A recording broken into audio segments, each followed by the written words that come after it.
Olá pessoal, tudo bem? Recentemente eu fiz uma imersão no Vale do Silício, nos Estados Unidos. Foi uma empreitada com 100 brasileiros inquietos que foram atrás de respostas para entender um pouco essa questão da cultura da inovação e como as coisas acontecem lá no Vale.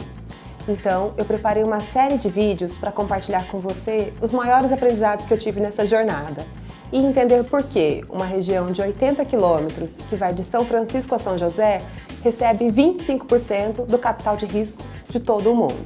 Vamos lá? Neste primeiro vídeo, eu vou compartilhar conceitos gerais sobre o Vale, sobre a sua cultura de inovação e a forma como as pessoas fazem negócio lá. O primeiro ponto que eu quero destacar é que as pessoas só aprendem fora da sua zona de conforto. A história do Vale começa mais ou menos em 1849 com a Gold Rush, que foi uma corrida pelo ouro.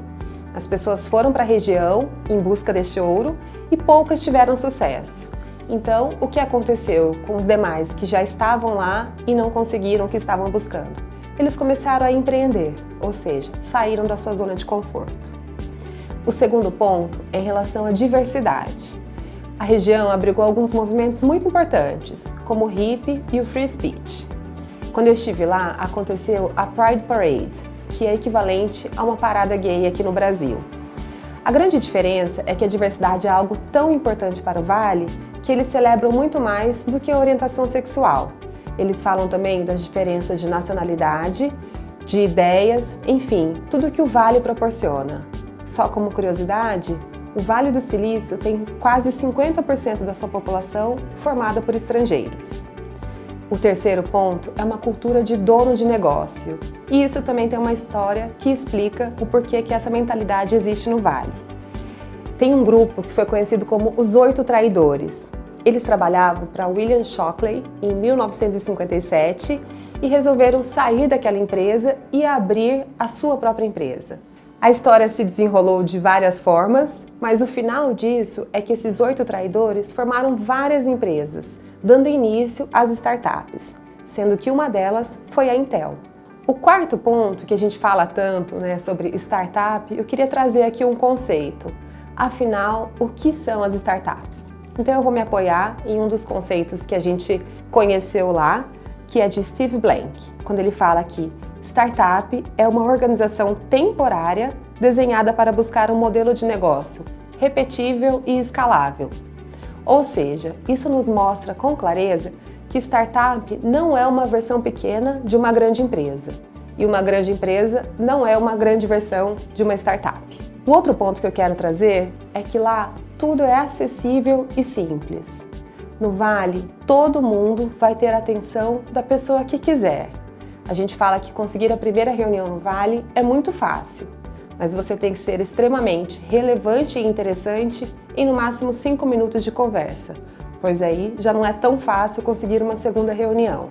As pessoas são muito objetivas e diretas, e se aquilo que você está falando não tem relevância para elas ou não está diretamente ligada ao que ela pode te oferecer e te agregar, elas simplesmente encerram a conversa e saem. E o último ponto que eu queria trazer para vocês é em relação ao ecossistema. O Vale do Silício tem um ecossistema inovador, baseado aí em alguns temperos que a gente encontra lá. O primeiro deles é em relação à rebeldia. As pessoas têm uma rebeldia de pensamento, elas se permitem, querem e buscam pensar diferente. O segundo ponto é em relação ao conhecimento.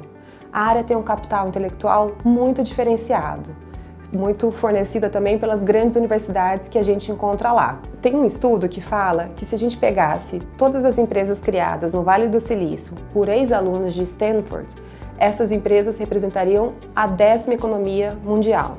Já imaginaram? O terceiro ponto que faz desse ecossistema muito favorável à criação dessas empresas é o capital. Como eu falei há pouco, 25% do capital de risco do mundo está lá. Ou seja, não falta dinheiro no Vale.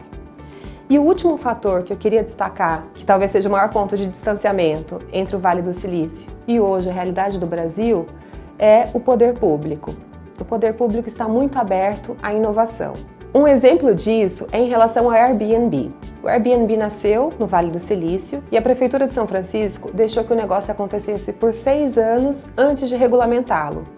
Isso porque na cabeça dos governantes da região, quem tem que aprovar ou não um novo serviço é o público, é o povo, é o cidadão.